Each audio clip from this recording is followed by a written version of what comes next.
Well, hi there, food friends. It's Kevin. Hey, and behind the camera, it's me, Ralph. It sure is. Hi, Ralph. Hi. And today is my final installment of, we had a vintage housewares series on china and dishes. And so today we're going to be looking at platters. Was that arrow really necessary? No. I just felt like it. Didn't the Platters have a hit in the 50s? Like, yes, they did. I only have eyes for you. Or something like that. We are going to look at platters that we are... like serving dishes. Yes, it's used for serving dishes on. So, I've got them out. In the series on China, a lot of the China patterns that I illustrated, I had platters for. So I'm not going to show those because I already showed the dish pattern. These are all what I call one-offs. I bought these just as a platter. They were orphaned. They might have belonged to a set, right? But they were orphaned. So sort of either mismatched or all alone. Or, exactly. But had a good design enough that you wanted something to that spoke to me. First, I'm going to start with this set here. This is restaurant ware, Ralph, and these are platters that would have and could have been used in a restaurant. These are very heavy duty. This one is made by Shinego China, and what I love about this is you and I recently watched a documentary about Horn and Hardart, the automat company that was in New York and Philadelphia. Right. And they showed people eating and drinking cups of coffee. Ralph, it was this pattern. Yes. So this is probably not from Horn and Hardart. I'm sure Shinego made a lot of this for other restaurants. But I love the fact that it was in that documentary. And I'm like, I have a few pieces of that. And it is sturdy. And very sturdy. You know, maybe it's my imagination, but the pattern itself almost seems like it lends itself to messes like food and, you know, like not that you wouldn't want to clean it thoroughly, right, but that it wouldn't show as much if you made a mess on that plate. So anyways, so there's a platter. Here's another one. This is Wellsville china, and this is kind of a shaded red around the edge, almost a burgundy. Yeah, deep and red. Very common. You saw those everywhere. And here's sort of a scalloped S. This is actually Pyrex. Wow. This is white glass. Wow, that's a nice pattern. Pyrex, yeah. And so these were all really, I suppose some people may have had them in their homes, but this is what I consider restaurant ware. Now we get into sort of patterns that belong to sets of china, perhaps. Here I have two. I have a small and a larger pattern. The pattern is called Sherwood, and this is by Vernon Ware in California. Metlocks, Poppy Trail, Vernon Kilns. Anyways, I love this. It's kind of almost got this peppered look, right, with the specks all over, and I love the leaves. Sure would look nice in the fall. It sure would. But yeah, I don't know if people could see. Now I'm getting real close so our friends can see the speckled effect you're looking at. And little starburst, and it's just sort of fun. Here, this is Harker ware, and I showed a green color china pattern that looked similar to this. I think it was called Corinthian, with this edge, and this is from Harker Pottery in East Liverpool on Ohio. And this is just I don't have any of the dishes in this color, just this one. Do you call that a scalloped edge? It is sort of scalloped. It's textured. And you know that sort of grayish color makes it look like metal. Yeah. It's a beautiful pattern, I think. Then we get some larger ones here. This one is not marked. So if anybody knows the name of this pattern or who made it, please share in the comments. This one has no, and again, I don't have the dishes that went with this, assuming that it was part of a pattern.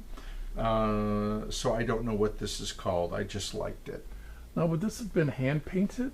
A lot of these were. Some of these were decals. Remember when we went to the Fiesta factory? Yeah, Homer Laughlin. Is that what it's called? In Newell, Yeah. West Virginia? Yeah. And they were still painting by hand. There was a little area Yes. where the artistes would Yeah. take their paint and brushes and paint the china as it was coming out. Very Coming cool. out hot. Here, speaking of Homer Laughlin, this is a Homer Laughlin pattern. I think it's called Ivy, or something like that. Yeah. So I'll get corrected by somebody who knows better? And please do so in the comments. But this would have been made in that factory, Ralph. And by the code on the back, I think it's 1951. Really? Yeah. So this would have been made by Dunder Mifflin? Yes. Now, here's a really old pattern. It is unmarked. It's an old platter. It's kind of got a lot of crazing and stuff going on. That's crazy. It's like when you kind of get like a crackling of the. Oh, from age? Yes, on the finish. But boy, look at the detail of those flowers and the design. Yeah. Very nice. Again, I don't know the name, but I found this somewhere. I literally. You gave it a good home. Here's a popular pattern. I wish I could remember the name of it, but it's made by the Edwin Knowles China Company. Wow, that's I don't beautiful. remember. Yeah, it almost looks like a still life. It does. I mean, it is, but it Yeah. looks almost like out of an artist's sketchbook. It's Yeah. so painterly or watercolor-ish. Yeah, this was a popular pattern, and I know some people collect it. And somebody who watches collects this pattern by Knowles. So please tell me what it's called. I can't remember. I don't have any dishes. I only have this one piece. Again, here's a piece unmarked on the back. Don't know the pattern. It's just a single starburst in the center with a silver or platinum trim around the edge. Wow, that's very simple and beautiful. Yeah. Now here's one with a scalloped edge. This is, can you see this, Ralph, the texture here? Yes. Around the edge? This is Corinthian by Corinthian by Sebring China, Sebring, Ohio. Very nice. So they would have had plates to match. Well, some of these look sort of like, this was almost grandmotherly. Yes. This looks more space age. Yeah, this is more This looks more mid-century, modern. yeah, 50s, and then of The course diner stuff, restaurant stuff, yeah. this is in just for fun. This Corral Spring, I think it's Spring Daisies. Love this pattern. Now, why do you say it's in there just for Well, fun? because, it's sort of somewhat modern. I mean, it's from the 70s. And my everyday is Gold Butterfly by Corel. But anyways, I actually use this platter a lot. Nothing wrong with that. Nothing And I wrong mean, with gosh, going back to and the boy, 70s. it's tough stuff. That's vintage. Now here's one that's definitely hand painted by the looks of it. It is from Taylor Smith Taylor, China Corporation. It's called Conversation, and there is just a male. Doesn't it look kind of pilgrimish? My 5-year-old could do that. Just kidding. But, It's yeah. very cool, but you know how people used to say that about art, like, Yeah. who didn't understand it. But yeah, that is a very cool, almost primitive folk art kind of pattern or design. China that went with it, I'm assuming. Again, if people know about these patterns, Yeah, do inform us. Let us know in the comments. We how love to great read them. is that? I think this is a Homer Laughlin pattern. The mark has worn off the back. Oh, that's very Southwest and Isn't it? And look at the shape of it. It's it's a rectangular platter. Most of these have been oval shaped. very Mexicano. Yeah, very hacienda. The colors are great. I love this. Just yeah. The artwork. Yes, I love it. I love the pattern, the shape and the design, and then those little red stripes at the end, either end, also Yeah, gives it a sense of depth. yeah, love that. Now these were very popular. This is a piece of supermarket china. that trying to think of the name. It starts with an M. It'll come to me. The China company sold coffee mugs, plates of different sizes through A&P and other grocers. Ming Dynasty? You said it's China, right? It's not from China. Oh. This was made in the U.S. Well, it's very durable looking. Yeah, like, it you is. see that pattern. Don't you see that with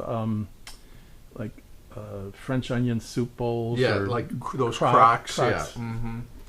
And this was popular, and in the late 50s, especially in the early 60s, this brown with the faded trim, and there's. But it's from the grocery store. You would have collected each piece. Here is a piece from Steubenville, Ohio. Oh. Steubenville, China. Steubenville, hometown of Dean Martin. Dean Martin. The king of cool. Yes. And there was a big pottery there, Steubenville, China, very famous. They made all kinds of things. And this is a platter with a sort of a simple floral, tulips and, I don't know, cherry tree. And I love it. It's almost stylized in a way to look, what's the word? Almost mathematic or kind of structured in a abstract, I think. Yeah. But it's not abstract, but the design is almost, I don't know if people can pick it up, but there's a little squarishness to it and stylization. Yeah, it's fun. And it's kind of got these little lips that come off the side, these little handles, which is sort of a nice, interesting feature. Yeah, I like that. So here's one. This is from Housewares. This is a later, that gray one that we saw earlier, Ralph, Oh, yeah. was Housewares. The one that looked metallic? Yes, and that was early, like from the 40s. This is from the 60s, and you can see it's sort of much more modern. It says on the back it's dishwasher proof, oven proof, and I love this pattern. I'd love to find plates. I don't know if they made it in other colors besides this cool gold, Yeah. kind of harvest gold, which would have been during that time period when appliances were coming into the earth tones. Very groovy and very Yeah. bright and very fun. Very fun. Then I have a number of platters that are round instead of oblong or oval or rectangular. So here's one. Look at this design. Look at this number. It looks like This number. This is Stetson, China. Stetson was a very big wow. China manufacturer, and I'm not trying to remember where they were located. Someone commented that their parents or grandparents worked at Stetson. Anyways, this is a Stetson, and it's just sort of an abstract geometric, isn't it? What is that? It's so unusual. It's almost like a doodle. And you can see the platter is round. It's got these little lips that come off to double as handles. Here's a round one with handles. This is called Pinafore, and this was made by Royal China Company. They were in Ohio somewhere, maybe Sebring, I'm not sure. But anyways, yeah, this is sort of, I love just the simple kind of fun pattern here. Almost 70s colors too. Yeah, very 70s, I would say. More ivy. More ivy. This is this is Royal China again. Like if you look, these are both the exact same shape. Ah. Okay, so but this is Royal China, and I don't know the name of the pattern. It is different than the other ivy that we had. Right. The earlier. other ivy was like solid green. Yes, and it was darker. So this is more like you could see the detail of the veins of the leaves. Yeah, this almost looks like a grape leaf or something, and you know, leaves have always been a popular color. Green is always a popular accent color on a dish. Good food color. This is from the Cronin China Company. They were in Minerva, Ohio. Wow. Another Ohio company, and this is just a yellow rose. Tell folks why the Ohio River Valley was important to the pottery and the ceramics. Well, because there was huge clay deposits there in that area, and so you had all these potteries that sprung up as a result of these massive clay deposits. But by the middle of the 20th century, it was all gone. You mean And like so, they depleted it? Yeah, it was depleted, and they had to start importing clay from other places because all the local clay had been mined out. And so that was at a time when Japanese china started coming into the market as well. So, but that's why that whole kind of area where Pennsylvania, Eastern Ohio, West Virginia all kind of come together. There were a lot of potteries in that area. But another example of why we should think about generations ahead and sustainability. You know, that wasn't the name of the game No, at that 100 years unfortunately. ago. But anyways, so Minerva, Ohio. And then here's the last one. I love this one. It's round. It's from the W.S. George Pottery. It looks like on the back it says half century of fine dinnerware, 1904 to 1954. So I'm guessing this was probably made in 1954 as the pottery was having their anniversary. Don't know the name of the pattern. Again, I don't have any other pieces but this one platter. It's very simple. There's like a pine cone and a stick at the bottom, Yeah. and then these leaves that almost look like birds, and then a sprig of something. But yeah, simple and very sweet. So, serve it up on a platter, silver or otherwise. Here's just a look at the platters that I have. A lot of these I have used over the years in cooking videos, but they're fun to collect.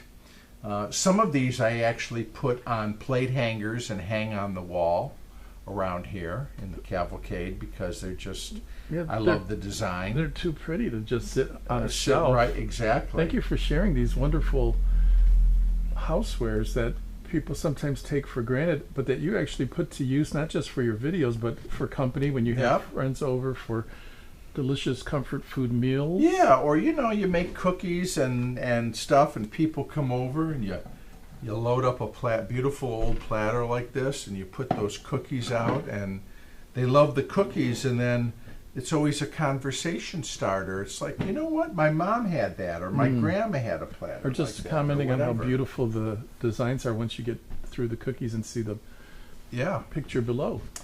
Ralph, thank you for working that camera. Oh, you're welcome. The previous ones in the series I've done myself, and I can do it, but it's so nice to have someone work a camera here, and I know, Ralph, people are always asking about you, so thank you for doing that. Sure, I just don't get to do it as often as I used to, but I am here He's when a I busy can. man, I'm folks. here when I can be to Busy help man. and enjoy it. So thank you again for sharing, and I hope everybody out there enjoyed watching this as much as I thought at first. And it wouldn't be that much fun. And but I it don't was. know when this is gonna go up, but on August 5th, 2023, I harangued Ralph into doing a cavalcade radio hour with me when we listened to the music of Tom Jones and Engelbert Humperdinck. And it was Ralph's idea to compare and contrast those two artists. So that's what we did anyways. It's a fun episode of the radio hour. It's going to air on August 5th. And I'll put the live link if you want to listen. It's Saturday morning, 9 a.m. Eastern. That's when Kevin's radio. It should be in the description. Kevin's radio show, Cavalcade Radio Hour, is every Saturday, 9 a.m. for an hour. He goes through the wonderful collection of vinyl that he has here at the Cavalcade, and picks out different topics, different themes, and it's a fun show to do. And like I said, if you want to listen, go there. You can also go to the website, cavalcadeoffood.com, and there's information there about the Cavalcade Radio Hour as well. Be sure to tell your friends about this and the Cavalcade Radio Hour. Yeah. It's my Saturday morning ritual. If I'm not up here, I drive around because I'm able to get it only if I'm in my car. Yeah, So- because you're in your car in Detroit and the wind's blowing a certain way, Yeah. you can get the station. And if I'm wearing my tinfoil hat, Right. But no, it's a lot of fun, and we thank everybody for being with us for this episode of Cavalcade Vintage Housewares, China Dishes and Platters. But especially do share the word, spread the word, get the word out so that we can continue to have this kind of fun with you. Yep, and we appreciate you watching, and we'll see you again real soon. Hope everyone's having a great summer. And until then, take care of everybody. Bye. Bye-bye.